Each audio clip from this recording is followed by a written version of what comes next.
Hello दोस्तों, आपका स्वागत है हमारे चैनल जीके मास्टर में। और आज हम लोग बात करेंगे बिहार में नौकरियों की बहार है, क्योंकि यहाँ फिर से बिहार के सभी विद्यालयों में रसोइयों की नियुक्ति के लिए पत्र जारी किया गया है।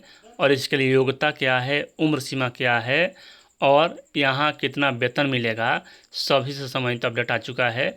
और यह मतलब कि इसके लिए योग्यता क्या है, संपूर्ण जानकारी आपको उपलब्ध कराएंगे इसी वीडियो में। चलिए पॉइंट टू पॉइंट सभी अपडेट बताते हैं। इससे पहले अगर चैनल पर नए हैं तो प्लीज़ चैनल को सब्सक्राइब कीजिएगा, शेयर कीजिएगा और लाइक कीजिएगा। बिहार सरकार शिक्षा विभाग मध्याह्न भोजन योजना निदेशालय प्रेषक योगेंद्र सिंह, भारतीय प्रशासनिक सेवा निदेशक, मध्याह्न भोजन योजना, बिहार पटना। सेवा में सभी जिला कार्यक्रम पदाधिकारी, मध्याह्न भोजन योजना, बिहार पटना।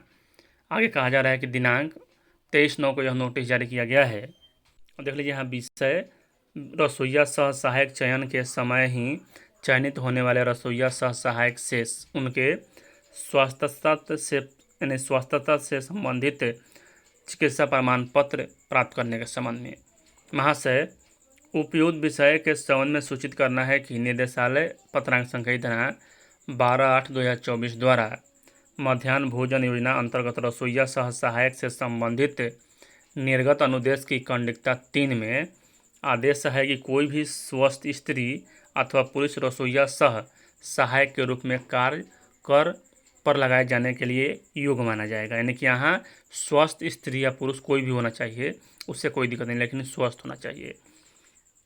आगे कहा जाए कि उपरोक्त के संबंध में निर्देश दिया जाता है कि रसोइया सह सहायक चयन के समय ही चयनित होने वाले रसोइया सह सहायक से उनके स्वास्थ्य से संबंधित जिला में पदस्थापित चिकित्सा पदाधिकारी द्वारा निर्गत, यानी कि सदर अस्पताल में चिकित्सा प्रमाण पत्र प्राप्त करना अनिवार्य होगा।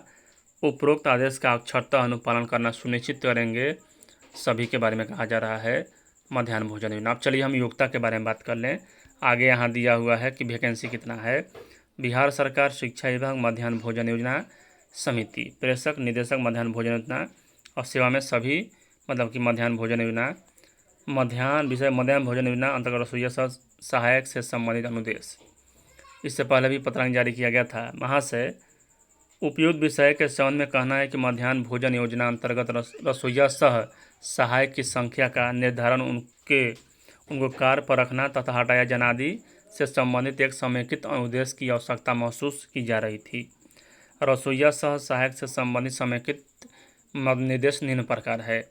सबसे पहले यहाँ विद्यालय में रसोइया सह सहायक की संख्या, विद्यालय में रसोइया सह सहायक की संख्या का निर्धारण कुल नामांकित छात्र व छात्राओं के 85% संख्या को आधार मानते हुए निम्न प्रकार निर्धारित किया जाए।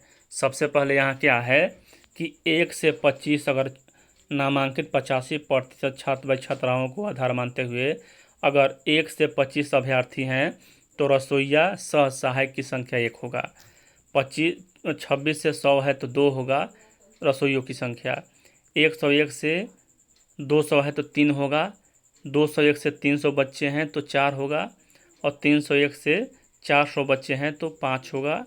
और 401 से 500 बच्चे हैं तो 6 होगा। इतने रसोइयों की संख्या होगा प्रत्येक विद्यालय में। अब देखिए, किंतु जिन विद्यालय में कुल नामांकित छात्र व छात्राओं की संख्या 500 से अधिक है, वैसे विद्यालय में प्रत्येक अतिरिक्त 300 छात्र व छात्राओं पर एक रसोइया अतिरिक्त सह सहायक को मध्याह्न भोजन तैयार करने के लिए लगाया जाना, यानी कि यहाँ 7 हो जाएगा, इसमें 8 हो जाएगा। उसके बाद कहा जा रहा है कि उपयुक्त कंडिका 1 में अंकित मापदंड के अनुसार जिला मध्याह्न भोजन योजना प्रभारी पदाधिकारी द्वारा विद्यालयवार रसोइया सह सहायक की मान्य संख्या का निर्धारण करते हुए विद्यालय में कार्यरत रसोइया सह सहायक की संख्या से संबंधित आंकड़ों की प्रविष्टि वेब आधारित मास यानी एमआरसी में सुनिश्चित करेंगे। ज्ञात है कि इन अतिरिक्त संख्या में रसोइया सह सहायकों को हर हाल में 20/8/2013 के 30/9/2013 के बीच विद्यालय में कार्य पर लगाना अनिवार्य है। अब देखिए इसके लिए योग्यता क्या है। तो रसोइया सह सहायक की योग्यता, कोई भी स्वस्थ स्त्री अथवा पुरुष रसोइया सह सहायक के रूप में कार्य पर लगाए जाने के लिए योग्य माना जाएगा जो निम्नलिखित शर्तों का पालन करता हो। जिनका उम्र 18 से 40 वर्ष हो, सभी कैटेगरी में। आगे कहा जा रहा है कि उसी ग्राम पंचायत के निवासी, यानी कि आप जिस पंचायत से निवासी हैं उसी पंचायत में रसोइया का काम करेंगे। जिस ग्राम पंचायत में विद्यालय में रसोइया सह सहायक के रूप में कार्य करना चाहते हैं, उसके बाद जनप्रतिनिधि अथवा मुखिया, वार्ड सदस्य, सरपंच, पंच, आशा, आंगनवाड़ी सेविका, सहायिका इत्यादि के रूप में नियोजन, विभिन्न योजनाओं में काम करने वाली महिला, पुरुष, विद्यालय के शिक्षक, विद्यालय शिक्षा समिति का अध्यक्ष, सदस्य के परिवार तथा निकटवर्ती रसोइया के रूप में नहीं रखे जाएंगे, यानी कि विद्यालय का उससे कोई संबंध नहीं होना चाहिए। आगे कहा जा रहा है कि एक परिवार से एक ही रसोइया सह सहायक को कार्य पर रखा जा सकता है। आगे 5 नंबर, विद्यालय स्तर पर रसोइया सह सहायक को विद्यालय शिक्षा समिति, तदर्थ विद्यालय शिक्षा समिति द्वारा कार्य पर रखा जाना है तथा इसकी सूचना संबंधित प्रखंड साधन सेवी के माध्यम से जिला को उपलब्ध कराया जाना है। और इसमें सभी के बारे में कहा जा रहा है, इस कार्य की संपूर्ण जिम्मेदारी प्रधानाध्यापक विद्यालय शिक्षा समिति के अध्यक्ष सचिव की होगी। मध्याह्न भोजन योजना अंतर्गत 2010-11 के दिशा निर्देश के अनुसार समाज के कमजोर तबके यथा महिला, विशेषकर विधवा, अनुसूचित जाति, अनुसूचित जनजाति, अति पिछड़ा तथा पिछड़ा एवं अल्पसंख्यकों को प्राथमिकता दिया जाना है। किसी संक्रमण व असाध्य रोग से ग्रसित व्यक्ति को रसोइया सह के रूप में यहाँ चयन नहीं किया जाएगा। रसोइया का मानदेय कितना है? तो रसोइया सह सहायक का मासिक मानदेय भारत सरकार द्वारा निर्धारित किया जाता है, अर्थात भारत सरकार द्वारा प्राप्त निर्देश यहाँ निम्न प्रकार परिवर्तन किए जाते हैं। वर्तमान में प्रत्येक रसोइया सह सहायक को 10 माह के लिए 1000 रुपये की दर से मानदेय है।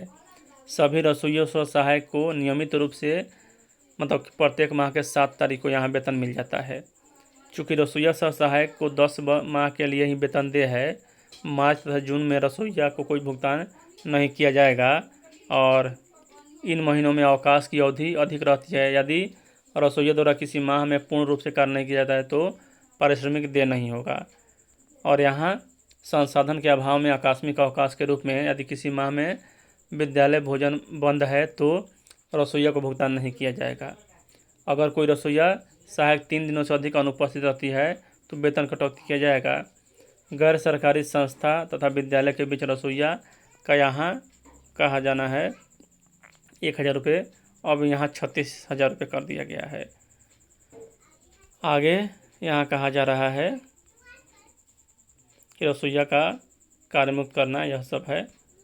यानी कि फाइनल रूप से यहाँ रसोइयों के लिए अब नया नियमावली जारी किया गया कि उनके स्वास्थ्य की जांच होना चाहिए, तब यहाँ उनकी नियुक्ति किया जाना चाहिए। और इसमें वेतन कम है, मात्र अभी 3600 रुपये मिल रहा है वर्तमान में, वह भी टाइम से नहीं मिल पाता है। तो चलिए यहाँ यही अपडेट है। वीडियो देखने के लिए धन्यवाद।